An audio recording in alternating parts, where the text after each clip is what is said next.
Hello everyone, welcome to IQ Tab. Let's start with the editorial discussion for 21st of December. First of all, let's understand what all topics we have to discuss. सबसे पहले we'll talk about India Central Asia relationship. Now, this is in the context of that recently India और Central Asian countries के बीच में third meeting हुई है and the context has been Afghanistan. So we'll talk about this particular editorial.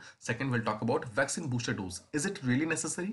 और necessary है तो what are the facts and figures related to it and what are the pros and cons? So we'll discuss it thoroughly. Third, we'll talk about what is the condition of women in Afghanistan right now.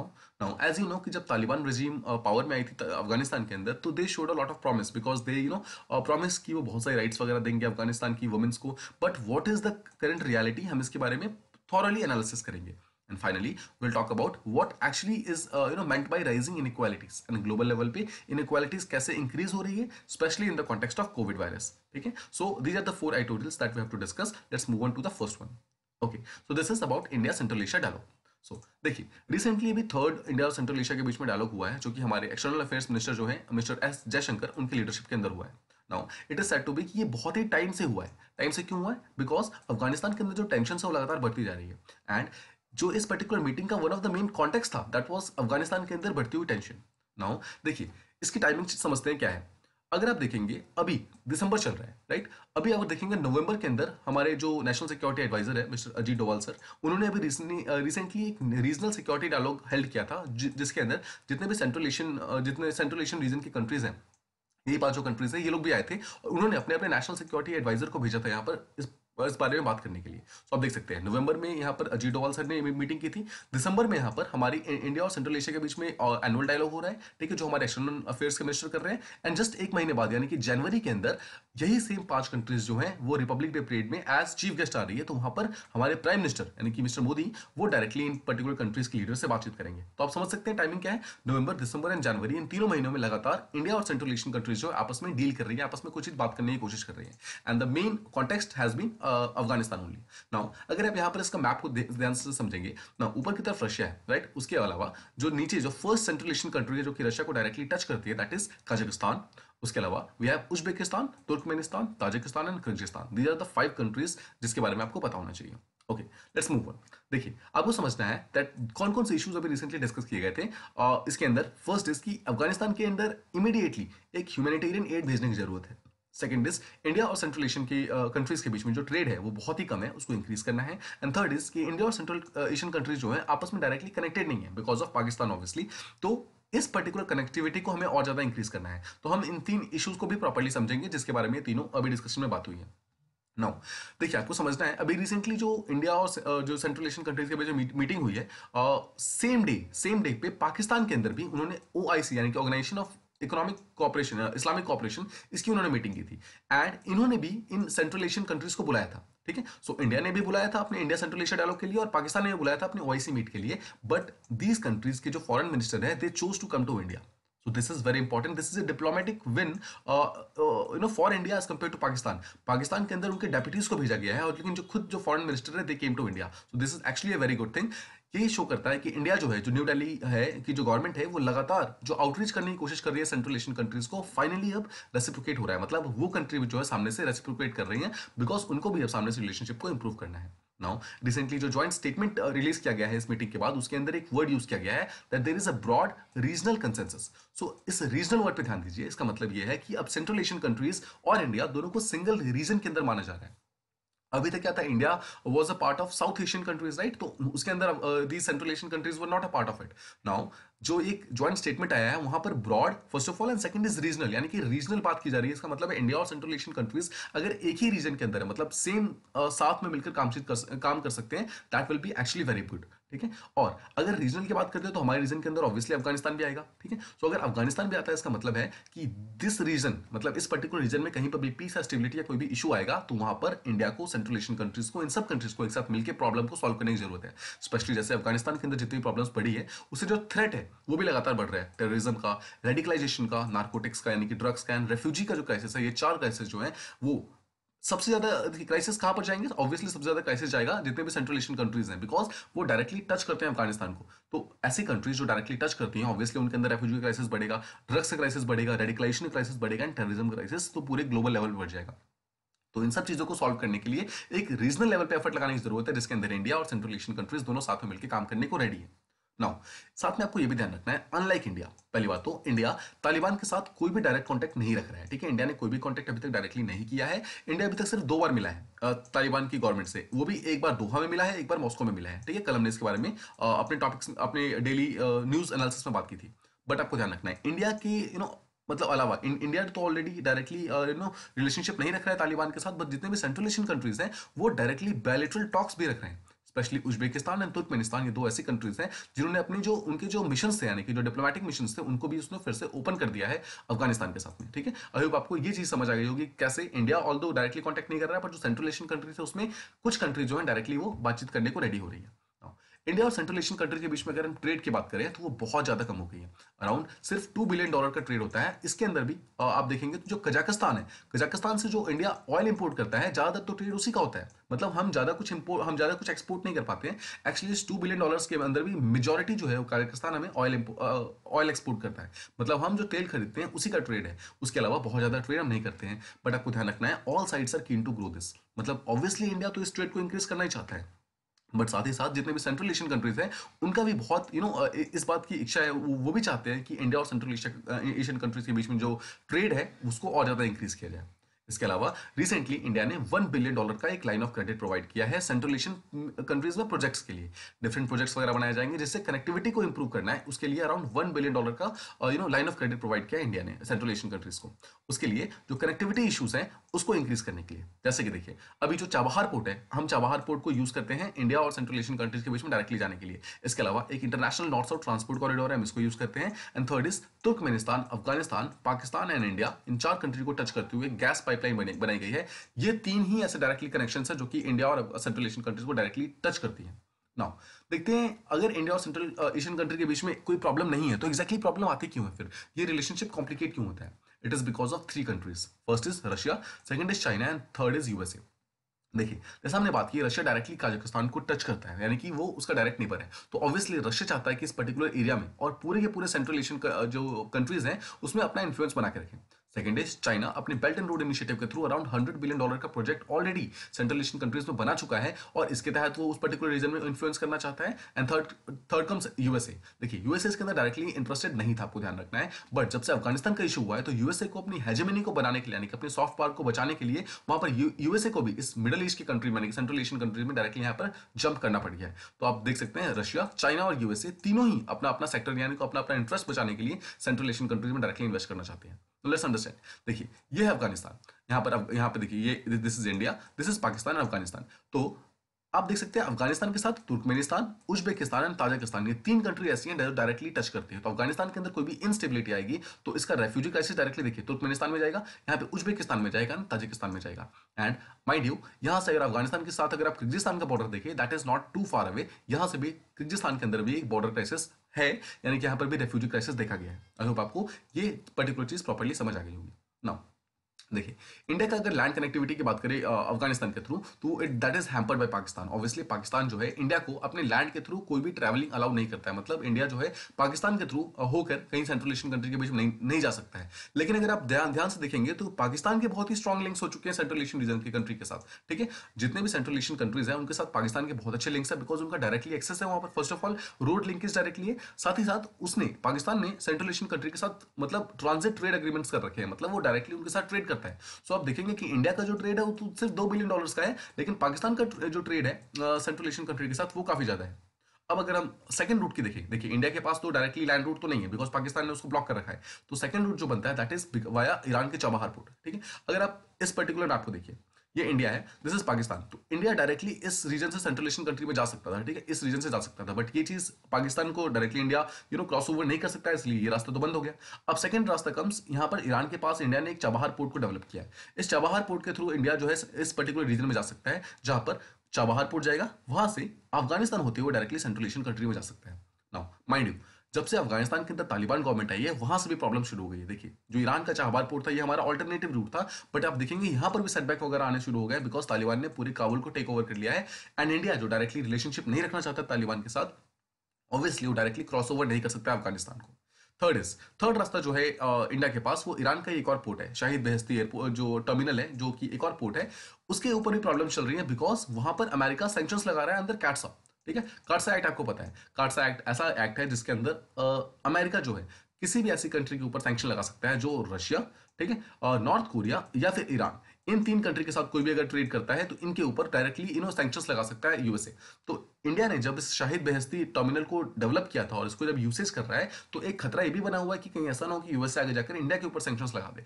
तो आप देख सकते हैं तीन रास्ते हैं और तीनों किसी ना किसी रीजन से ब्लॉक हो रखे हैं। लैंड कनेक्टिविटी के लिए पाकिस्तान डायरेक्टली एक्सेस प्रोवाइड नहीं करता है। सेकंड, ईरान की जो चाबहार पोर्ट है उसके लिए इंडिया का अफगानिस्तान से जाके होकर जाना जरूरी था, बट वो अफगानिस्तान अलाउ नहीं करेगा। एंड थर्ड, इसको शाहिद बेहेस्ती जो टर्मिनल है उसके ऊपर सैंक्शन का खतरा है। आई होप यू अंडरस्टैंड कि एग्जैक्टली इंडिया अभी डायरेक्टली रिलेशनशिप बना नहीं पा रहा है बिकॉज उसके बाद डायरेक्टली कम्युनिकेशन का रूट नहीं है, डायरेक्टली ट्रांसपोर्टेशन का रूट नहीं है। अब देखिए, इंडिया ने जितने भी बाकी एशियन कंट्रीज हैं उन सब के साथ बहुत अच्छे से रिलेशनशिप को इंप्रूव करने के लिए काफी कुछ किया है, काफी स्टेप्स लिए हैं। बट सेंट्रल एशिया की तरफ अपने रिलेशनशिप को और इंप्रूव करने के लिए अपने एफर्ट्स को रीडबल करने की जरूरत है, मतलब और ज्यादा एफर्ट्स लगाने की जरूरत है। देखिए, यहाँ पर आपको बहुत ध्यान रखना होगा कि ग्रेट गेम चल रहा है। ग्रेट गेम कहा जाता है एक ऐसे रीजन को जहां पर देखिए हमने देखा रशिया, चाइना, यूएसए और इंडिया, ये चार जो मेजर कंट्री है चारों ही सेंट्रल एशियन कंट्री में डायरेक्टली जाकर ट्रेड करना चाहती हैं। तो this is a kind of a great game, मतलब चारों ही में से जो टॉप मोस्ट होगा, मतलब जो सबसे अच्छा इन्फ्लुएंस कर पाएगा सेंट्रल एशियन कंट्रीज को, मतलब not in a bad way but in a good way, जो अच्छे से इन्फ्लुएंस कर पाएगा, जो अच्छे वहां पर डेवलपमेंट की अपॉर्चुनिटीज वगैरह दे पाएगा, that will be the one जो एक्चुअली इस पर्टिकुलर बैटल को जीतेगा। नाउ इंडिया को बहुत जरूरत है कि यहाँ पर अपने शेयर्ड हिस्ट्री जो कि सेंट्रल एशियन कंट्री के साथ है उसको रिक्लेम करने की जरूरत है, जब बिकॉज जो सेंट्रल एशियन कंट्रीज है it is a very important market, it is a very important source of energy because ये ट्रॉपिकल रीजन है। तो ऑब्वियसली यहाँ पर सोलर एनर्जी बहुत अच्छा है, यहाँ पर ऑयल बहुत सारा है जिसके जहाँ जो हम वहां से खरीदते भी हैं। एंड थर्ड इज कि अगर हम इनके साथ रिलेशनशिप अच्छे रखेंगे तो हम एक्सट्रीमिज्म और रेडिकलाइजेशन को पूरी तरीके से रोक सकते हैं। कोई भी अगर अफगानिस्तान के थ्रू टेररिज्म या फिर रेडिकलाइजेशन अगर फैलता है तो हम इस यहीं पर सेंट्रल एशियन लेवल पर ही उसको रोक सकते हैं। This was the first discussion that we have to do. I hope you are okay with this particular editorial. आपको सारा समझ आ गया होगा. Now the second topic that we have to discuss is कि क्या booster dose necessary है. Let's try to understand this. सबसे पहले आपको पता होना चाहिए कि ओमिक्रॉन के बारे में अभी हमें क्या क्या एग्जैक्टली पता है। सबसे पहले हमें पता है कि जो WHO यानी कि वर्ल्ड हेल्थ ऑर्गेनाइजेशन है उसने इसको वेरिएंट ऑफ कंसर्न डिक्लेयर कर दिया है। सेकंड इज कि ये बहुत ही फास्ट स्प्रेड होता है as compare to other variants. Delta variant इससे पहले बहुत फास्ट स्प्रेड होता था, बट उससे भी अराउंड 10 टाइम्स जो ज्यादा स्प्रेड होता है that is Omicron variant. And third is कि ये फास्ट क्यों स्प्रेड होता है, बिकॉज ऑफ इट्स का जो स्पाइक प्रोटीन है वो बहुत ज्यादा म्यूटेट हो चुका है और अब ये किसी भी रिसेप्टर यानी किसी भी पर्टिकुलर हमारी बॉडी के प्रोटीन से डायरेक्टली अच्छे से बाइंड कर सकता है as compare to delta variant. मतलब ओमिक्रॉन वेरिएंट ज्यादा बेटर तरीके से किसी भी पर्टिकुलर रिसेप्टर से चिपक सकता है, उसको जाकर उससे म्यूटेट कर सकता है एज कंपेयर टू कोई और वेरिएंट। एंड ये भी हो सकता है कि बिकॉज ये वायरस जो ओमिक्रॉन वायरस जो है ये बहुत ज्यादा तेजी से स्प्रेड इसलिए कर रहा है बिकॉज जो इन्फेक्टेड इंडिविजुअल्स थे उनको फिर से ये री इन्फेक्ट कर रहा है, मतलब री इन्फेक्शन का केसेस बढ़ गया है। और सेकंड, जो फुली वैक्सीनेटेड लोग भी हैं उनको भी डायरेक्टली इन्फेक्ट कर रहा है। आई होप आपको ये चीज समझ आ गई होगी कि जो प्रीवियसली इन्फेक्टेड थे उनको भी हो रहा है और जो पूरी तरीके से फुली वैक्सीनेटेड है उनको भी ये पर्टिकुलर ओमिक्रॉन जो है डायरेक्टली अफेक्ट कर रहा है। लेकिन साथ ही साथ जो थर्ड पॉइंट है वो ये है कि इसकी सिवियरिटी ऑफ डिजीज अभी तक कम है, ठीक है, लेकिन ये अभी कंफर्म नहीं हुआ है because we are still in the initial stages. अभी हमें और वेट करना होगा और देखना होगा कि एग्जैक्टली इसके और ज्यादा क्या रिपोर्ट्स वगैरह आते हैं। नाउ लेट्स अंडरस्टैंड, कुछ लैब में स्टडीज वगैरह की गई है जिसके अंदर ये पाया गया है कि देखिए जब भी हमारी बॉडी के अंदर कोई वैक्सीनेशन जाता है तो ऑब्वियसली हमारी बॉडी उस एक्चुअली वैक्सीनेशन में क्या होता है, वैक्सीनेशन में एक्चुअली उसी पर्टिकुलर वायरस का एक स्ट्रेन जो कि वीकेंड स्ट्रेन होता है उसको कमजोर करके यानी कि कोविड को ही बहुत वीक करके हमारी बॉडी के अंदर डाला जाता है। तो जब डाला जाता है तो हमारी बॉडी उसके अगेंस्ट में एंटीबॉडीज रिलीज करती है। कोई भी अगर हमारी बॉडी के अंदर कोई भी एंटीजन जाएगा, मतलब हमारी बॉडी का जो नहीं है पार्ट, अगर वो हमारी बॉडी के अंदर जाएगा तो उससे फाइट करने के लिए हमारी बॉडी एंटीबॉडीज रिलीज करती है। नाउ देखा गया है कि जो एंटीबॉडीज अभी तक रिलीज हो रही थी यानी कि डेल्टा वेरिएंट के लिए या फिर जो ओरिजिनल सार्स कोविड 2 वेरिएंट था उसके लिए जो हो रही थी वो अच्छे से काम कर रही थी उस पर्टिकुलर वेरिएंट के अगेंस्ट, मतलब उस पर्टिकुलर वैक्सीन वायरस के अगेंस्ट कोई भी वायरस अगर हमारी बॉडी के अंदर एंटर कर रहा था तो हमारी बॉडी का जो एंटीबॉडीज थे वो अच्छे से काम कर रही थी। पर देखा गया है जब ओमिक्रॉन की बात आती है तो वो सेम एंटीबॉडीज वो 25 गुना लेस इफेक्टिव हो जाती है, मतलब वो ठीक से काम नहीं कर पाती है, उसका इफेक्ट मतलब जो इफेक्टिवनेस है उस ओमिक्रॉन वेरिएंट पे बहुत ही कम है। सेकंड स्टडी की गई है जहां पर यूनाइटेड किंगडम के अंदर यूके के अंदर जो स्टडी की गई उसके अंदर ये पाया गया जो ऑक्सफोर्ड का जो एस्ट्राजेनेका जो वैक्सीन है जिसको एक्चुअली हम कोविशील्ड बोलते हैं इंडिया के अंदर, मतलब सेम है दोनों, ठीक है, जो एस्ट्राजेनेका जो कि ऑक्सफोर्ड का है और जो कोविशील्ड है एक्चुअली दोनों सेम है, ठीक है। इसकी अगर हम बात करें तो जो यूके के अंदर जो स्टडी किया गया उसके अंदर ये पाया गया कि जब भी हम 2 डोजेस लेते हैं, किसी पर्सन को 2 डोज दिया जाता है इस पर्टिकुलर वैक्सीन का, तो उसकी इफेक्टिवनेस बहुत ही कम होती है। लेकिन जैसे ही आप उसको बूस्टर डोज देते हो यानी कि थर्ड डोज देते हो तो उसकी इफेक्टिवनेस इंक्रीज होकर अराउंड मोर देन 70% हो जाती है। यहाँ पर उसने बूस्टर डोज की अच्छाई के बारे में बताया कि बूस्टर डोज क्यों जरूरी है। थर्ड इज कि देखिए ओमिक्रॉन जब इमर्ज हुआ था ना, उससे पहले ही अराउंड 80 कंट्रीज से ज्यादा ऐसी कंट्रीज थे जिन्होंने प्लान कर लिया था कि हम बूस्टर डोज देंगे। सो एक्चुअली ऐसा नहीं है कि ओमिक्रॉन आने के बाद इन्होंने बूस्टर डोज की बात की है, बूस्टर डोज की बातें तो पहले से चल रही है, लेकिन जब से ओमिक्रॉन को वेरिएंट ऑफ कंसर्न डिक्लेयर कर दिया गया है तब से इस पर्टिकुलर प्रोसेस में काफी एक्सेलरेशन देखा गया है। मतलब अब बहुत सारी कंट्री ऐसी हैं जो लगातार इस चीज की डिमांड कर रही है कि इसको जल्दी से जल्दी हमें बूस्टर डोज की बात कर रही है। देखिए इंडिया की अगर हम बात करें तो पिछले कुछ दिनों में पिछले कुछ महीनों में एक्चुअली बूस्टर डोज की डिमांड काफी इंक्रीज हो गई है। अगेन आपको ध्यान रखना, Omicron was not the reason जिसके कारण बूस्टर डोज की डिमांड इंक्रीज हुई है, but Omicron has been the reason जिसके कारण ये डिमांड एक्सेलरेट हो गई है, मतलब और ज्यादा इंक्रीज होनी स्टार्ट हो गई है। तो गवर्नमेंट ने इस चीज को स्टडी करने के लिए प्रॉपर स्टडी एक्सपर्ट कमिटीज वगैरह बनाए थे, जो कि एक्चुअली चेक कर रहा था कि क्या हमें बूस्टर डोज की जरूरत है इंडिया के अंदर या फिर नहीं है, इसको समझने के लिए। देखिए कुछ आर्गुमेंट्स वगैरह दिए जाते हैं कि क्यों बूस्टर डोज दिया जाना चाहिए कुछ कंट्रीज के अंदर, मतलब ऐसे दिए गए हैं। देखिए कुछ कंट्रीज तो ऐसी हैं, जब हमारे यहाँ पे कोविड-19 वैक्सीनेशन स्टार्ट हुआ था ना, मतलब जब स्टार्ट हुआ था हमारे यहाँ पे, उससे 3 महीने जस्ट 3 महीने बाद बहुत सारी ऐसी कंट्रीज थे जिन्होंने बूस्टर डोज के बारे में बात करना स्टार्ट कर दिया था। यानी कि इन अर्ली 2020, मतलब जब मार्च 2020 के अंदर ये वायरस आता है और अराउंड अक्टूबर नवंबर 2020 के अंदर जब फर्स्ट वैक्सीन के डोजेस आते हैं और वो लगने स्टार्ट होते हैं, तो अराउंड नवंबर दिसंबर 2020 के आसपास ही बहुत सारी कंट्रीज थे जिन्होंने बूस्टर डोज की डिमांड स्टार्ट कर दी थी। सो पहली बात तो ये हो गया कि बूस्टर डोज की डिमांड बहुत दिनों से चल रही है, एंड सेकंड इज कि अभी के टाइम में हमारे पास वैक्सीन का जो सप्लाई है वो काफी इंक्रीज हो चुका है as compare to demand. So we can actually afford booster dose, कि हम कुछ लोगों को बूस्टर डोज दे सकते हैं। बट आपको ये भी ध्यान रखना है कि यस, इस पर्टिकुलर चीज पे डिस्कशन बहुत इंपॉर्टेंट है कि हमें बूस्टर डोज लेना चाहिए या फिर नहीं लेना चाहिए, बट जो फाइनल डिसीजन होगा इंडिया का, दैट शुड ये इस बात पे डिसाइड होना चाहिए कि हमारे यहाँ पर क्या डेटा है, मतलब इंडिया के अंदर क्या डेटा है, वो डिसाइड करेगा कि इंडिया के अंदर बूस्टर डोज मिलना चाहिए या फिर नहीं मिलना चाहिए। किसी और कंट्री का डेटा आप यूज करके इंडिया के अंदर बूस्टर डोज अगर डिसाइड करेंगे, that will not be actually good. I hope आपको ये पर्टिकुलर पॉइंट समझ आ गया होगा। नाउ एक एग्जांपल लेते हैं, जो ऑथर है वो एक एग्जांपल देते हैं अबाउट सीपीटी, यानी कि कॉन्वलेसेंट प्लाज्मा थेरेपी की एग्जांपल देते हैं। देखिए जब कोविड पैंडेमिक स्टार्ट हुआ था, उसके अर्ली मंथ्स में यानी कि स्टार्टिंग में सीपीटी को रिकमेंड किया गया था, मतलब बोला गया था कि प्लाज्मा थेरेपी अगर करेंगे तो हम कोविड से अच्छे तरीके से बच सकते हैं। बट द पॉइंट वाज उसका कोई साइंटिफिक एविडेंस उस टाइम नहीं था। बाद में जब काफी ज्यादा स्टडीज वगैरह हुई तो ये पाया गया कि इस सीपीटी का कोई भी, इट हैज लो या फिर वेरी लिमिटेड रोल, इसमें कोविड-19 को मैनेज करने का बहुत ज्यादा इसके अंदर कैपेबिलिटी नहीं है, उसको बहुत अच्छे तरीके से मैनेज नहीं कर सकता है। लेकिन इसके बावजूद ये रिकमेंडेड होता रहा, मतलब इसके बावजूद बहुत सारे एक्सपर्ट्स थे जो कि इस चीज को रिकमेंड करते रहे। देखिए सेम इसी टाइप का जो रिकमेंडेशन है वो लगातार कोविड के बूस्टर डोज के लिए चल रहा है इंडिया के अंदर स्पेशली, बिकॉज इसका कोई भी एविडेंस, ऐसा हमारे पास फाइनल एविडेंस नहीं मिला है कि इससे इम्यूनिटी हमारी इंक्रीज हो ही जाएगी, मतलब अगर हम बूस्टर डोज लेंगे तो क्या हमारी इम्यूनिटी इंक्रीज हो ही जाएगी, इसका कोई फाइनल एविडेंस नहीं है। अभी कुछ ही कुछ सेलेक्टिव स्टडीज हैं, कुछ एविडेंसेस हैं, उन्हीं को बार बार कोट करके बोला जाता है कि हमें बूस्टर डोज लेना चाहिए या फिर नहीं लेना चाहिए। देखिए आप देखेंगे तो कि ऑलमोस्ट 2 साल हो चुके हैं जब हमारा कोविड स्टार्ट हुआ था। इट वाज मार्च 2022 एंड मार्च 2020 में स्टार्ट हुआ था, और मार्च 2022 में इट विल कंप्लीट 2 ईयर्स, यानी कि ऑलमोस्ट 21 मंथ्स हो चुके हैं। हमने कोविड को बहुत नजदीक से देखा है, हमने इस चीज को प्रॉपर्ली स्टडी किया है, जो साइंटिफिक कम्युनिटी है पिछले 21 महीनों से लगातार इस पर स्टडी कर रही है। तो अगर हमें कोई भी डिसीजन लेना है बूस्टर डोज पे, तो वो सिर्फ इस बात पे नहीं होना चाहिए कि बिकॉज कोई और कंट्री कर रही है इसलिए हम भी कर ले, but it should be based on cumulative scientific evidence, कि क्या क्या एक्चुअली क्या क्या साइंटिफिक एविडेंसेस है जो इस पर्टिकुलर चीज को सपोर्ट कर रहे हैं, बूस्टर डोज क्यों होना चाहिए, इसको कौन सपोर्ट कर रहा है कौन सपोर्ट नहीं कर रहा है, इस चीज पे बेस्ड होना चाहिए एक्चुअली कि हमें बूस्टर डोज मिलना चाहिए या फिर नहीं मिलना चाहिए। आई होप आपको ये पर्टिकुलर पॉइंट जो हमने बात की वो समझ आ गया है। देखिए अगर हम कोई भी किसी भी टाइप के वैक्सीनेशन की बात करें, पोलियो हो गया, मीजल्स हो गया, रूबेला हो गया, या फिर किसी भी पर्टिकुलर कोई डिजीज है उसके वैक्सीनेशन की बात करें, तो हर एक कोई भी जब वैक्सीनेशन होता है तो हमारी बॉडी के अंदर एंटीबॉडीज प्रोड्यूस होते हैं, बट कोई भी एंटीबॉडीज कभी भी स्टेबल नहीं रहते। ऐसा नहीं है कि अगर हमारे पास हमारी बॉडी के अंदर 100 टोटल यूनिट ऑफ एंटीबॉडीज गई है तो हमेशा 100 रहेगी। ये हमेशा राइज एंड फॉल होता रहता है, मतलब ये पहले इंक्रीज होता है फिर ये डिक्रीज होता है, मतलब ये एंटीबॉडीज का, मतलब ये नॉर्मल सा टेंडेंसी है एंटीबॉडीज का। बट पॉइंट इज कि कभी कभी ये इतना डिक्रीज हो जाता है कि हमारी बॉडी के अंदर दिखता ही नहीं है कि हमारी बॉडी में कभी ऐसा था भी। पर पॉइंट इज कि अगर ये कभी इंक्रीज हुआ भी था तो हमारी बॉडी के अंदर जो इम्यून रिस्पॉन्स था वो डेफिनेटली इंक्रीज हुआ होगा। लेकिन समझने वाली बात यह है कि क्या कोई कट ऑफ परसेंटेज है कि जब तक हमारी बॉडी के अंदर 50 यूनिट ऑफ एंटीबॉडीज नहीं रहेंगी तब तक हमारा बॉडी फाइट नहीं कर सकता है, या फिर जब तक 70 यूनिट ऑफ एंटीबॉडीज नहीं रहेगी तब तक हमारा बॉडी फाइट नहीं कर सकता है? जी नहीं, ऐसा कोई भी किसी भी टाइप का कोई भी कट ऑफ परसेंटेज नहीं है। यहाँ पर कोई भी कोरिलेशन ही नहीं है कि हमें सार्स कोविड को प्रोटेक्ट करने के लिए बूस्टर डोज चाहिए तो क्यों चाहिए। देखिए अगर किसी पर्सन ने दो डोजेस ले रखे हैं तो उसके बॉडी के अंदर एक सर्टन परसेंटेज ऑफ वो गया, ठीक है, सर्टन परसेंटेज ऑफ एंटीबॉडीज उसके अंदर बननी स्टार्ट हो गई।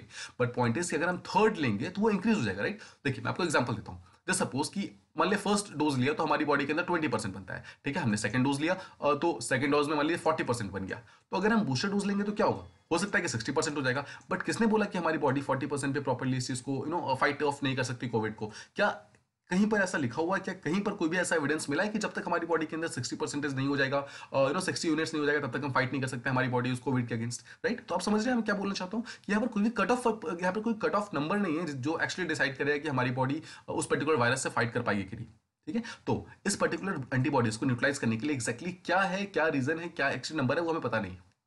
इन जनरल अगर साइंटिफिक एविडेंसेस का बात देखा जाए तो ये बोला गया है कि जितने ज्यादा हमारी बॉडी के अंदर एंटीबॉडीज होंगे उतने अच्छे चांसेस ऑफ प्रोटेक्शन है। बट द पॉइंट इज कोई भी फिक्स नंबर नहीं है जो एक्चुअली डिसाइड करे इस पर्टिकुलर चीज को। और सिचुएशन देखिए, अब यहाँ पर सिर्फ सिचुएशन इतना इजी नहीं है, यहाँ पर सिचुएशन बहुत ही कॉम्प्लिकेटेड है, बिकॉज यहाँ पर सेम वेरिएंट ही नहीं है ना। अगर आप कोविड को देखेंगे तो कोविड तो ऑलरेडी 50 से ज्यादा वेरिएंट अपने ऑलरेडी रिलीज कर चुका है, तो हर एक एंटीबॉडीज का same type of effectiveness provide करेंगे ईच वेरिएंट के लिए? ये भी एक बहुत बड़ा क्वेश्चन है जो साइंटिफिक कम्युनिटी इसको भी पता लगाने की कोशिश कर रही है। तो हमें भी वेट एंड वॉच का एक सिंपल सा तरीका यूज करना चाहिए कि हमें एग्जैक्टली पता नहीं है अभी कि क्या रिस्पॉन्स होगा इस बूस्टर डोज का। देखिए, जो न्यूट्रलाइजिंग एंटीबॉडीज होते हैं उसे फंक्शनल एंटीबॉडीज बोला जाता है, बिकॉज देखिए एक एंटीबॉडी जो होता है ना वो सिर्फ सिर्फ एक टाइप का वायरस नहीं होता, उसके अंदर दो चीजें एक्चुअली होती हैं। फर्स्ट होती है न्यूट्रलाइजिंग एंटीबॉडीज, जो हमारी बॉडी के अंदर कोई भी अगर एंटीजेंस आता है उसको न्यूट्रलाइज करने का काम आता है, मतलब उसको मारने का काम आता है। और सेकेंड इज जो बाइंड करने में हेल्प करता है हमारी एंटीबॉडीज को उस पर्टिकुलर वायरस के प्रोटीन के साथ, तो उसे कहते हैं बाइंडिंग एंटीबॉडीज। देखिए, तो आप समझ रहे हैं जो फंक्शनल एंटीबॉडीज है, जो कि न्यूट्रलाइजिंग एंटीबॉडीज है, वो एक्चुअली ब्लॉक करता है उस वायरस को आगे प्रोलिफरेट नहीं होने देता है। बट उस प्रोलिफरेट ना होने देने के लिए सबसे पहले आपका जो दवाई है उसको उस बीमारी से लगना तो चाहिए ना। वो जो वायरस है वहां पर उस वायरस से जाकर वो दवाई चिपकेगी तभी तो जाकर उसको रोकेगी। तो सेकंड होता है जो बाइंडिंग एंटीबॉडीज है वो होती है। अब आपको ध्यान रखना है जो न्यूट्रलाइजिंग एंटीबॉडीज है और बाइंडिंग एंटीबॉडीज है उसके अंदर डायरेक्टली कोई भी कोरिलेशन, मतलब ऐसा कोई कोरिलेशन नहीं है। सिंपली ऐसा देखा गया है कि जिसकी बॉडी में न्यूट्रलाइजिंग एंटीबॉडीज ज्यादा है उसी की बॉडी में बाइंडिंग एंटीबॉडीज ज्यादा है, और जिसकी न्यूट्रलाइजिंग एंटीबॉडीज कम है उसके अंदर बाइंडिंग एंटीबॉडीज भी कम है। तो या तो दोनों ही हाई है या फिर दोनों ही लो है, ये ऐसा देखा गया, ये पैरेलल चल रही है। अगेन इसका भी कोई कट ऑफ परसेंटेज नहीं है कि जब तक इतने पर्टिकुलर इतने नंबर ऑफ ब्लॉक एंटीबॉडीज नहीं होंगे तब तक वो उस चीज को रोक नहीं पाएगा, राइट? तो आप समझ रहे हैं क्या कहना चाह रहा हूँ? यहाँ पर ऑथर जो है वो ये कहना चाहते हैं कि हमारे पास कोई भी कट ऑफ परसेंटेज नहीं है जिसके ऊपर अगर हम जाएंगे तो हमें अश्योर्ड प्रोटेक्शन मिल ही जाएगा। देखिए, कुछ लैब की स्टडीज ऐसे भी है जो ये शो करती है कि हमें अगर नेचुरल इन्फेक्शन अगर किसी को कोविड से हो रखा है, मतलब कोई अगर डायरेक्टली कोविड से अफेक्ट हुआ है, तो एक तो उसकी बॉडी के अंदर डायरेक्टली वहां पर वायरस आया होगा। साथ ही साथ अगर हम 2 डोज का वैक्सीन ले लेते हैं तो यहाँ पर 2 डोज का वैक्सीन ले लिया तो टोटल 3 डोज हो तो गए। यही तो सेम है ना, यही तो हम चाहते हैं। देखिए 2 डोज एंड एक बूस्टर, तो हम नॉर्मली क्या कर रहे हैं, 2 डोज ले रहे हैं प्लस एक बूस्टर डोज ले रहे हैं, तो वहां पर भी तो 3 ही हो रही है, मतलब 3 बार हमारी बॉडी के अंदर जो वो एंटीबॉडीज है वो बन रही है, मतलब हमारी बॉडी के अंदर 3 बार वो एंटीजेंस जा रहे हैं और उसके अगेंस्ट वो एंटीबॉडीज बना रहा है। और सेम चीज तो यहाँ पर हो रहा है, अगर एक पर्सन को डायरेक्टली नेचुरली इन्फेक्टेड हो जाए और सेकंड 2 बार वो वैक्सीनेशन ले ले तो सेम चीज हो रहा है। तो इसमें अलग क्या है, मतलब अगर कोई पर्टिकुलर पर्सन एक बार ऑलरेडी इन्फेक्ट हो रखा है, उसने 2 बार अगर वैक्सीन ले रखा है, यानी कि दोनों डोज ले रखे हैं, तो टेक्निकली तो वो सेम हुआ बूस्टर डोज के बराबर। और ज्यादातर जो डेटा है ये mRNA डेटा है और वायरल का वेक्टर जो वैक्सीन डेटा है, मतलब ऐसे वैक्सीन जो कि वायरल वेक्टर को यूज करते हैं, इन सब के डेटा लिया गया है। और देखिए अगर हम ओवरऑल चेक करें तो मतलब ओवरऑल अगर हम देखें तो ये पता चलता है कि अगर बूस्टर नहीं लेंगे तो हमारी प्रोटेक्शन थोड़ी सी कम है, बट पॉइंट इज कि कितना कम है ये हमें पता नहीं है, ठीक है? आई होप आपको ये चीज समझ आ रहा होगा। Now while the evidence on the benefit of booster is emerging, लगातार इमर्ज हो रहा है, एविडेंसेस मिल रहे हैं कि क्यों हमें बूस्टर डोज लेना चाहिए, बट आपको ध्यान रखना है हमारी फर्स्ट प्रायोरिटी यहाँ पर ये होनी चाहिए कि जो अनवैक्सीनेटेड पॉपुलेशन है, फिर जो पार्शियली वैक्सीनेटेड पॉपुलेशन है, हम उसको कैसे पूरी तरीके से वैक्सीनेट करें, हम उन तक वैक्सीनेशन कैसे पहुंचाएं, ये हमारा प्राइमरी एम होना चाहिए। हमें इस चीज के पीछे नहीं भागना चाहिए कि पहले हम सबको बूस्टर डोज दे दें, बट हमारा सबसे पहला एम ये होना चाहिए कि सबसे पहले हम उन लोगों को वैक्सीनेशन प्रोवाइड करें जिनको अभी तक एक भी डोज नहीं मिला है। Now, अगर हमें फ्यूचर में बूस्टर डोज स्टार्ट करना भी हुआ तो हमें क्या क्या करना चाहिए, हमें क्या क्या स्टेप्स लेने चाहिए? फर्स्ट ऑफ ऑल आपको ध्यान रखना है कि कौन वो बूस्टर डोज लेगा, कब लेगा और किस पर्टिकुलर वैक्सीन का लेगा, ये पब्लिक हेल्थ अप्रोच पे डिसाइड किया जाएगा। इसके लिए प्रॉपर एविडेंसेस होने चाहिए, प्रॉपर साइंटिफिक स्टडीज होनी चाहिए, उसके बाद ये डिसाइड किया जाए। मतलब सिर्फ बैठ के 4 लोग बैठ के एक रूम में डिसाइड नहीं कर सकते इस चीज को, कौन बूस्टर डोज लेगा, कौन सी बूस्टर कौन सी कंपनी होगी जो इस बूस्टर डोज को बनाएगी, ये चीजें इतनी इजीली डिसाइड नहीं होनी चाहिए। प्रॉपर साइंटिफिक असेसमेंट होना चाहिए, उसके बाद ही डिसाइड होना चाहिए। सेकंड, अभी देखिए हर एक कंट्री को वैक्सीन चाहिए, बहुत सारी ऐसी पुअर कंट्रीज है जिनके पास अभी तक पूरी तरीके से वैक्सीनेशन नहीं मिला है। तो सबसे पहले तो हमें ग्लोबल लेवल पे जो पहले 2 शॉट्स है, यानी कि फर्स्ट 2 जो वैक्सीन के डोजेस है, उसको पहले बात तो प्रायोरिटाइज करने की जरूरत है। बूस्टर डोज उसके बाद आएगा, सबसे पहले जब हम 2 शॉट्स कंप्लीट कर लेंगे उसके बाद हमारी प्रायोरिटी जो है बूस्टर डोज के ऊपर शिफ्ट होनी चाहिए। But first priority should be the first 2 doses of for everyone, पूरे ग्लोबल लेवल पे।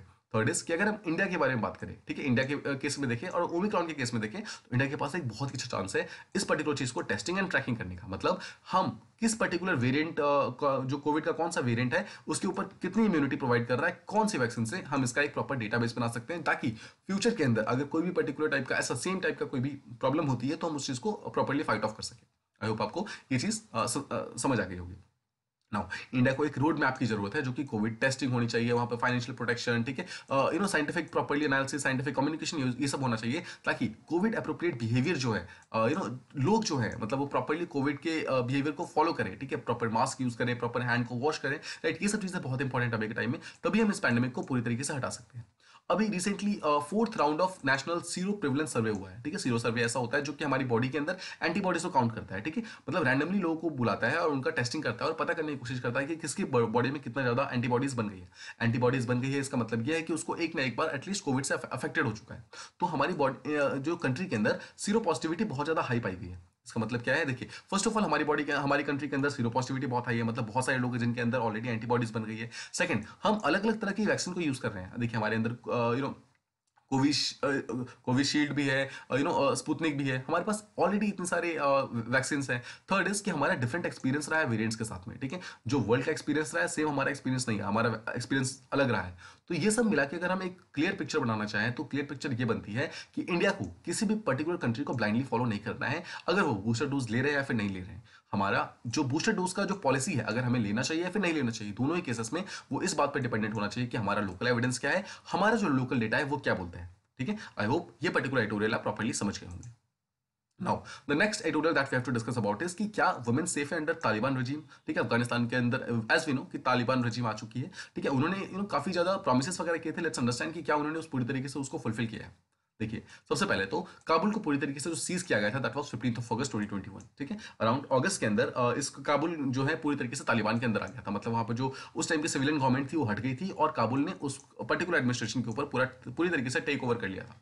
देखिए, 1990s में भी क्या हुआ था, उस टाइम भी अफगानिस्तान जो थी पावर में आई थी, लेकिन वहां पे उस टाइम उन्होंने बहुत ज्यादा ह्यूमन राइट्स का वायलेशन वगैरह किया था। लेकिन इस टाइम जब अफगानिस्तान पावर में आई है तो अफगानिस्तान के जो लीडर्स हैं, यानी कि तालिबान के जो लीडर्स हैं, वो काफी टैक्टफुल रहने की कोशिश कर रहे हैं। मतलब वो काफी सोच समझ के बोल रहे हैं क्या बोलना चाहिए क्या नहीं बोलना चाहिए। और इस बार उन्होंने खुद की काफी मॉडरेट इमेज बनाने की कोशिश की है, बिकॉज ऑब्वियसली उनको ग्लोबल लेवल पे सपोर्ट चाहिए, उसके बाद ही वो अपनी कंट्री को रन कर सकते हैं। फाइनेंशियल सपोर्ट होगा, मॉरल सपोर्ट होगा, राइट, अलग अलग तरह का पॉलिटिकल सपोर्ट मिलेगा, तभी वो अपनी कंट्री को रन कर पाएंगे, अपनी तो अपनी कंट्री को रन नहीं कर पाएंगे।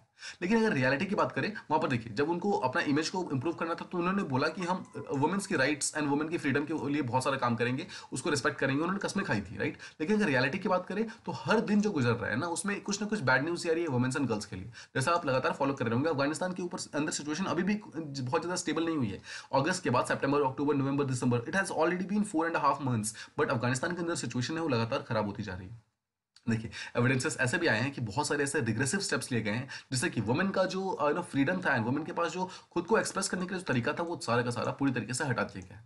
Will try to analyse this issue properly, let's समझते हैं इसको। देखिए, तालिबान ने सबसे पहले कुछ new code of conduct release किया अफगानिस्तान की वुमेन के लिए, जिससे कि उनकी मोबिलिटी यानी कि उनका चलना फिरना पूरी तरीके से रिस्ट्रिक्ट हो गया है। और साथ ही साथ वो अब तो वो अपनी तरीके से सोच भी नहीं सकते, मतलब उनका फ्री विल भी यहाँ तक कि पूरी तरीके से सप्रेस कर दिया गया है। अभी एक रिसेंट जो कोड ऑफ कंडक्ट आया है उसके अंदर ये बोला गया है कि वुमेन्स को दे शुड वेयर क्लोथ्स जो पूरी तरीके से उनके हेयर्स को, बॉडी को और उनके मोस्ट ऑफ द फेस को कवर करते हैं। अगर वो नहीं करते हैं तो इसका मतलब है कि वो पूरी तरीके से गाइडलाइन को फॉलो नहीं कर रहे हैं। सो ये तालिबान ने ये इशू किया है। इसके अलावा ये भी बोला है कि कोई भी वुमेन अगर अपने घर से बाहर निकलेगी तो अपने मेल काउंटर पार्ट के साथ निकलेगी, मतलब कोई उसके साथ एक एटलीस्ट मेल होना चाहिए। अगर नहीं होगा तो again they are not following the guidelines. Third is, देखिए, इस्लामिक लॉ को फॉलो कराते कराते, मतलब इस्लामिक लॉ के प्रिटेक्स्ट में, मतलब ये लोग बोलते हैं कि मैं इस्लामिक लॉ को फॉलो करा रहे हैं हम लोग, but actually they are starting to snatch away the rights of Afghanistan women. Afghanistan के वुमेन्स को पूरी की जो राइट्स थी वो उसने पूरी तरीके से छीन ली है तालिबान ने। देखिए, अब तालिबान की अगर हम बात करें, वो लगातार अश्योर कर रहे थे पहले कि हम एजुकेशन प्रोवाइड करेंगे, एम्प्लॉयमेंट प्रोवाइड करेंगे वहाँ की वुमेन्स को। लेकिन अगर आप देखेंगे कि वहाँ पर बहुत सारी मेजॉरिटी ऑफ द वुमेन जो ऑलरेडी काम कर रही थी ना, उनसे भी जॉब छीन लिया गया। Now they are without jobs. और यहाँ तक कि उनको ये भी बोला गया है कि they are not allowed to come to work, मतलब जो आए थे उनको वापस भेज दिया गया है। देखिए, despite the fact that women comprised over 27% of the workforce. अगर हम सिविलियन एडमिनिस्ट्रेशन जो इससे पहले जो एडमिनिस्ट्रेशन था उसकी अगर हम बात करें तो अराउंड 27% वर्कफोर्स ऐसा था जो कि वुमेन्स थी। मतलब देखिए ये ऑलरेडी ये काम कर रही थी, बट तालिबान ने उनके ऊपर पूरी तरीके से रेस्ट्रिक्शंस लगा दिया और यहाँ तक ये भी बोला है कि जो गवर्नमेंट एम्प्लॉयज थी, जो वुमेन्स जो गवर्नमेंट एम्प्लॉयज थी, उनको भी अपने काम पे आने की जरूरत नहीं है और जितना भी वैकेंसीज वगैरह आई है उन सबको मेन के द्वारा फिल किया जा रहा है। मतलब वुमेन्स को वहां पर बिल्कुल भी काम करने की आजादी नहीं दी जा रही है।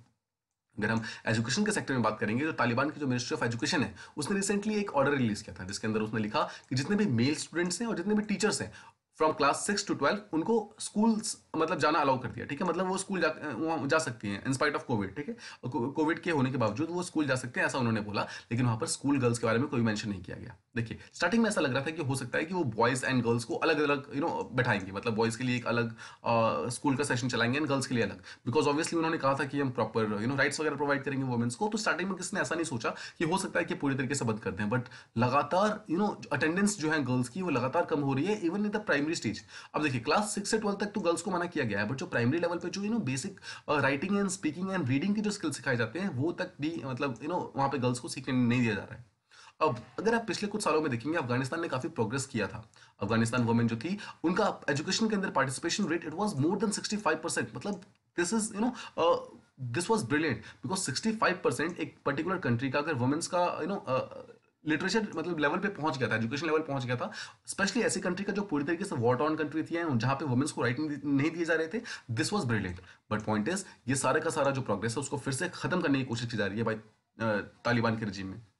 अगर हम टोटल नंबर ऑफ स्टूडेंट्स की बात करें तो अफगानिस्तान के अंदर लास्ट ईयर, ठीक है, 2020 के अंदर अराउंड 9.5 मिलियन स्टूडेंट्स थे। उसमें से 39% जो थी वो वुमेन्स थी, यानी कि गर्ल्स थी, और इनको भी वहां पे अपनी एजुकेशन से मतलब दूर रहना पड़ रहा है, मतलब वहां पे स्कूल भी नहीं जा सकती हैं वो।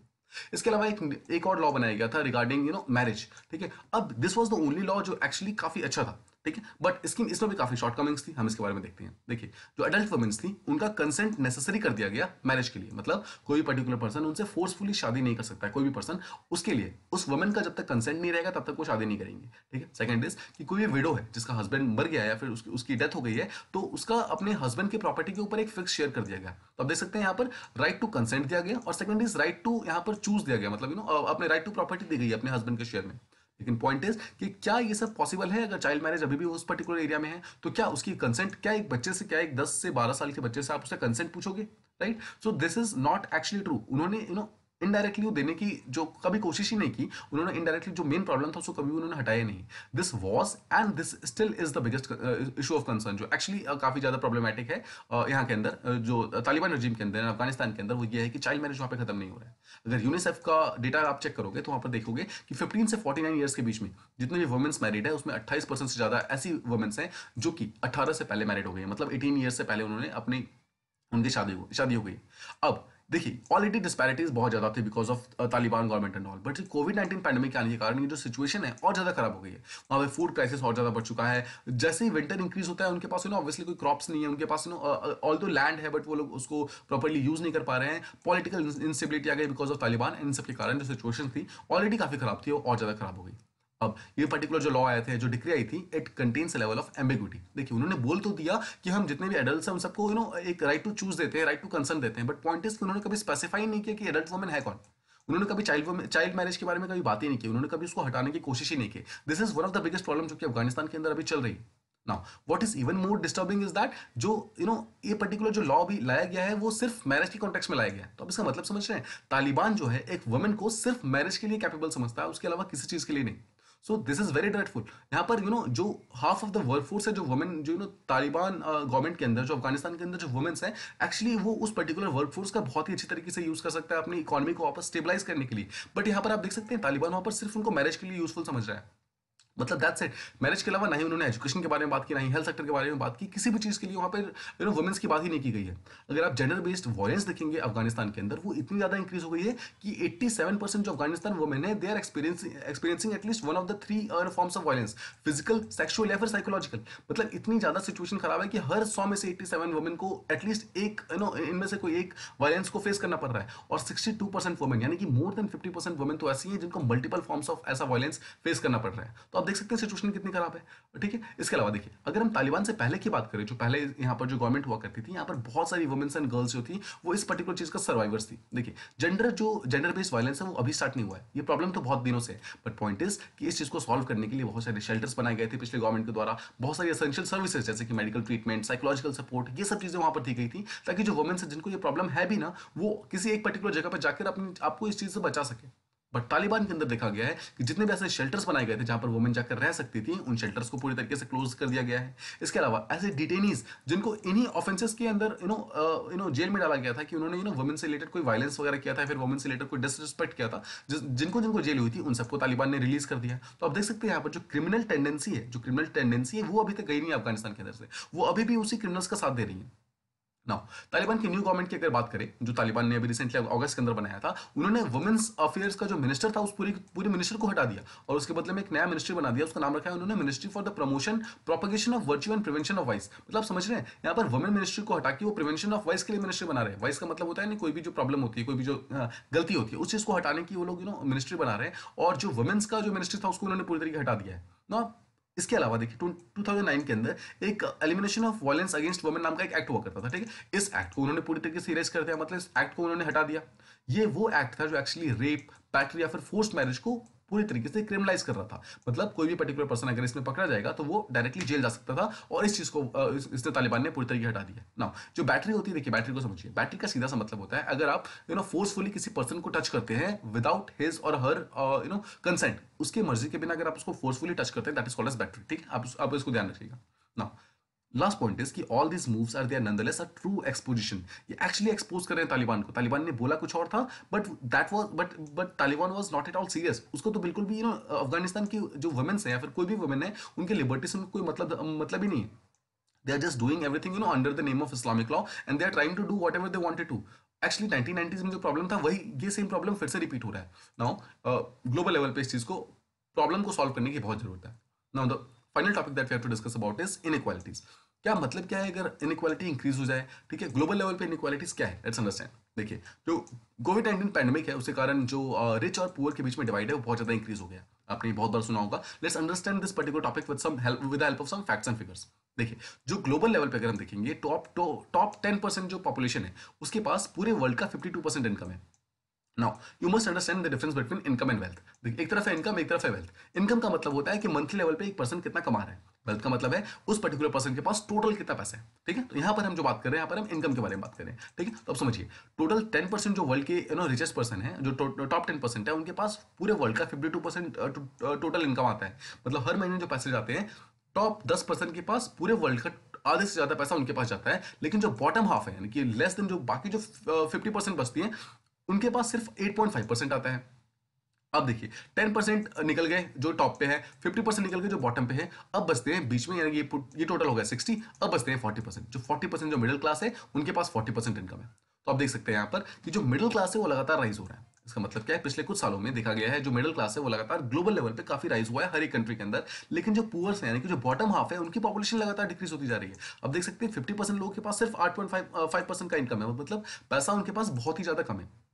नाउ, अगर हम वेल्थ के बारे में बात करें, वेल्थ मतलब टोटल कितना पैसा है उनके पास, तो जो टॉप की 10% है ग्लोबल पॉपुलेशन का, उनके पास पूरे वर्ल्ड का 76% पैसा है। मतलब ये तो कोई किसी भी टाइप का कंपैरिजन भी नहीं हुआ कि सिर्फ 10% के लोगों के पास पूरे वर्ल्ड का 76% पैसा है, और जो बॉटम 50% है, मतलब जो सबसे नीचे जो गरीब 50% है, उनके पास पूरे वर्ल्ड का मिलाकर सिर्फ 2% पैसा है। अब देख सकते हैं सिचुएशन कितनी ज्यादा ड्रेडफुल हो चुकी है पूरे वर्ल्ड के लेवल पे इनइक्वालिटी के बेसिस में। नाउ, डिस्पैरिटी इतनी इंक्रीज क्यों है, आपको ध्यान रखना है। ऑथर जो है इन्हीं दो पर्टिकुलर चीजों पे बार बार फोकस करते हैं कि यही दो मेन एक्चुअली रीजन है जिसके कारण ये डिस्पैरिटी, जो इनइक्वालिटी इतनी इंक्रीज हुई है।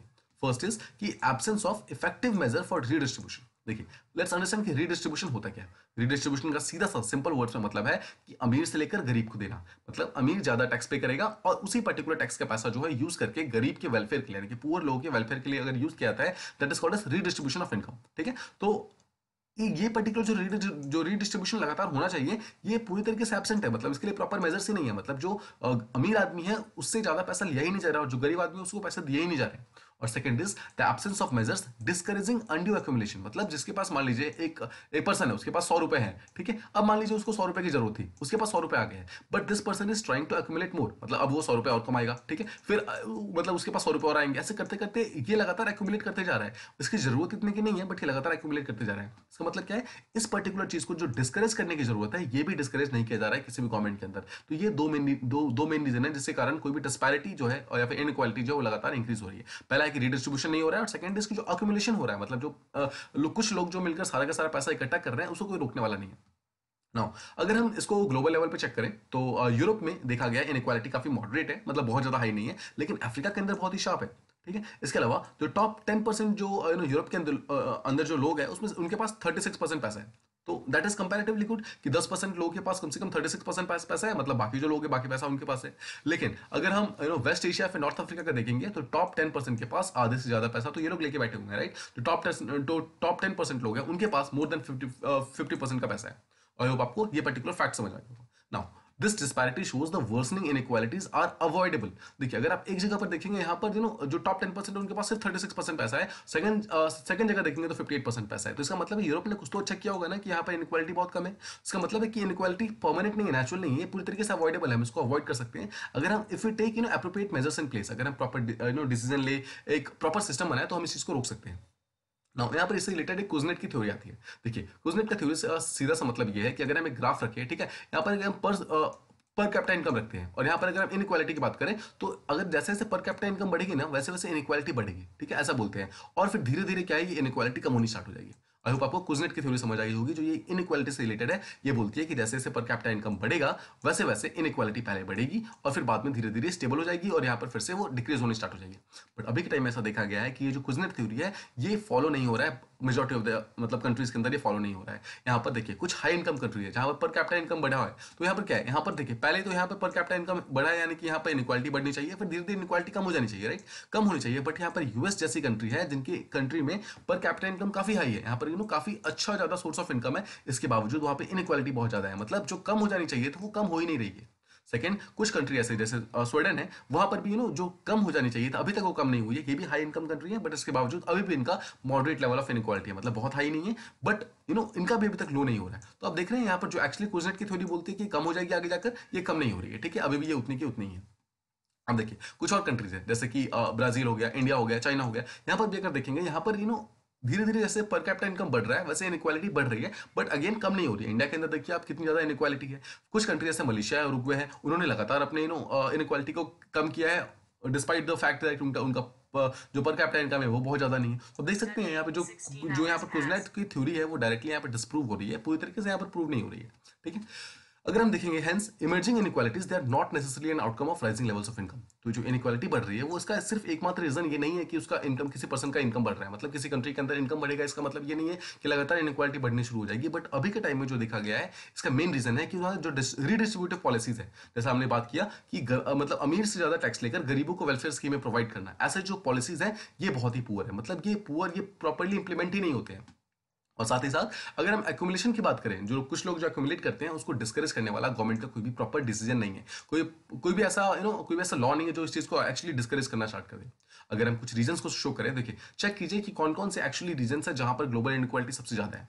South Asia, South East Asia, West Asia. तो आप एशिया में देख रहे हैं मेजॉरिटी ऑफ द एशिया जो है इस पर्टिकुलर ग्रुप के अंदर आ रहा है। साउथ एशिया भी आ गया, साउथ ईस्ट एशिया भी आ गया, वर्ल्ड एशिया वेस्ट एशिया भी आ गया, यानी कि जो मेजॉरिटी ऑफ द एशिया है वो इनइक्वालिटी के ग्रुप में आ गया। इसके अलावा लैटिन अमेरिका यानी कि साउथ अमेरिका, ठीक है। इसके अलावा जो सहारन अफ्रीका यानी कि सहारा के जस्ट नीचे यानी कि सब सहारन अफ्रीका है वो, एंड फाइनली नॉर्थ अफ्रीका। तो आप देख सकते हैं मतलब मेजॉरिटी ऑफ द इनइक्वालिटी जो है वो लोअर साउथ की पार्ट में प्रेजेंट है, ठीक है, साउथ के पार्ट में। ऊपर नॉर्थ अमेरिका, यूरोप, ये सब के सब बिल्कुल सही है, ऑस्ट्रेलिया यहाँ पर सही है, बट देख सकते हैं यहाँ पर एशिया के टाइम में यहाँ पे बहुत ज्यादा प्रॉब्लम है, और जो यहाँ पर जो साउथ अमेरिका है यहाँ पे काफी प्रॉब्लम है, अफ्रीका के अंदर काफी प्रॉब्लम है, ठीक है। तो दिस इज द रीजन जो एक्चुअली इनइक्वालिटी से सबसे ज्यादा सफर कर रहा है। Now this prevailing pattern of wealth concentration and differential level of income around the world is also resulted in rich nation having poor governments. Now यहाँ पर सिर्फ ऐसा नहीं देखा गया है जो रिच लोग हैं और पुअर लोग हैं सिर्फ उनके बीच में डिस्पैरिटीज नहीं है। जैसे जैसे एक कंट्री के अंदर जो रिच लोग हैं वो लगातार बढ़ते जाते हैं वैसे वैसे उनकी देखा गया है कि जो गवर्नमेंट है वो लगातार पुअर होती जा रही है। इसका मतलब है पैसा जो है वो पब्लिक हेल्थ से लगातार ट्रांसफर हो रहा है प्राइवेट हेल्थ के अंदर। अंदर, ठीक है। आप समझ रहे हैं, पब्लिक हेल्थ मतलब गवर्नमेंट, तो गवर्नमेंट के पास जो पैसा रहना चाहिए ताकि वो वेलफेयर स्कीम के अंदर पैसा यूज करे, वो पैसा एक्चुअली गवर्नमेंट के पास रह नहीं रहा है, वो सारे का सारा पैसा ट्रांसफर हो रहा है प्राइवेट लोगों के पास। इनफैक्ट बहुत सारी गवर्नमेंट्स तो ऐसे भी हैं जो इतने पुअर हो गए हैं कि उनके पास इतने रिसोर्सेस ही नहीं बचे हैं, ठीक है, बिकॉज रिसोर्सेस सारा का सारा जो है प्राइवेट हैंड्स के अंदर जा रहा है।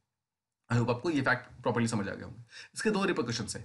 अगर ऐसा होगा कि मान लीजिए कोई, अगर गवर्नमेंट लगातार पुअर होती जाएगी और वहां के जो प्राइवेट लोग हैं वो लगातार रिच होते जाएंगे, उसका मेन मतलब वो क्या होगा, रिपोर्टेशन क्या होंगे, क्या होगा उससे। पहली बात तो गवर्नमेंट के पास इतना पैसा ही नहीं है, या फिर गवर्नमेंट के पास इतनी अथॉरिटी ही नहीं बची है कि वो किसी अमीर आदमी को जाकर बोल सके कि आप अपनी मतलब जो आपका अक्यूमुलेशन है, वेल्थ अक्यूमुलेशन, उसको कम करो, उसको रिड्यूस करने के लिए बोल ही नहीं सकती है, बिकॉज उसके पास तो खुद ही लिमिटेड कैपेसिटी है, उसके पास तो खुद ही ज्यादा पैसा नहीं है। और सेकंड इज की जो प्राइवेट इंटरेस्ट है, वो जो प्राइवेट लोग है वो कभी भी नहीं चाहते कि जो उनका वेल्थ है उसका डिस्ट्रीब्यूट हो। ये तो बहुत नॉर्मल सी चीज है, जिसके पास पैसा है वो क्यों चाहेगा कि मैं अपना पैसा किसी और को दे दूं, राइट। तो जो प्राइवेट लोग हैं वो ओवर शेडो कर देते हैं, मतलब इस चीज को पूरी तरीके से इग्नोर कर देते हैं कि पैसों को डिस्ट्रीब्यूट करने की जरूरत है। तो ये दोनों ही जो रीजन है वो एक्चुअली आगे जाके इनइक्वालिटीज को और ज्यादा इंक्रीज कर रहे हैं। इस अगर सिनेरियो की बात करें हम, इससे जो हमारा रीडिस्ट्रीब्यूशन मेजर है, मतलब जो हमें पैसा अमीर से लेकर गरीब को देना है, ये लगातार इनफेक्टिव हो रहा है, मतलब काफी कम हो गया है। और साथ ही साथ हमारे पास कोई भी प्रॉपर मेजर्स भी नहीं है जिससे हम अक्यूमुलेशन को डिस्करेज कर सकें, मतलब जो जिनके पास ऑलरेडी पैसा है वो और जो पैसा लगातार इंक्रीज करते जा रहे हैं उसको हम मतलब डिस्करेज कर सकें। अब हमें मेन फोकस जो हमें देने की जरूरत है यहाँ पर, हमें डिस्पैरिटी को रिड्यूस करने की जरूरत है, स्पेशली एजुकेशन के फील्ड में, बिकॉज एक्चुअली ये वो फील्ड है जो एक्चुअली डिसाइड करता है आगे जाके कि कोई पर्टिकुलर पर्सन अपने पैरों पे खड़ा हो सकता है फिर नहीं हो सकता। अपनी फैमिली को पॉवर्टी से निकालने के लिए एक बहुत ही important factor that is education. Now इसके बीच में अगर देखेंगे, सबसे अनफॉर्चुनेट पार्ट तो ये है कि जो बॉटम हाफ है, यानी कि जो नीचे वाले जो गरीब लोग हैं, उनके बीच में बहुत ज्यादा होमोजेनिटी देखी गई है, मतलब उनके उनमें से किसी के पास पैसा नहीं है, मतलब ये होमोजीनियस कंडीशन है कि उनमें से किसी के पास पैसा नहीं है, सबके सब गरीब है। लेकिन अगर टॉप 10% देखेंगे तो वहां पर एक्सट्रीमली डिस्पैरिटी है, मतलब कुछ लोग बहुत ज्यादा अमीर है, कुछ लोग कम अमीर है, लेकिन अमीर है, मतलब टॉप 10% में भी देखोगे कि कुछ लोग तो सबसे ज्यादा लेके पैसा लेके बैठे हुए हैं और कुछ लोगों के पास कम पैसा है। तो ये जो डिस्पैरिटी है वो सिर्फ टॉप 10% के अंदर देखी जाती है, जो गरीब है वो सबके सभी गरीब है। इससे क्या हुआ है, it has led to increase in the number of billionaires. जैसे हमने देखा कि लगातार पैसा जो है पब्लिक मतलब हाथों से हटके प्राइवेट हाथों के अंदर जा रहा है, इससे कि बिलियनियर्स का जो नंबर है वो लगातार इंक्रीज हो रहा है, बट बिलियंस लोग ऐसे हैं जिनके पास एक डिसेंट लाइफ भी नहीं है अभी के टाइम में। So this was all from the discussion. I hope you liked it. If you liked the video, please do like, share and subscribe, and thank you so much for the discussion.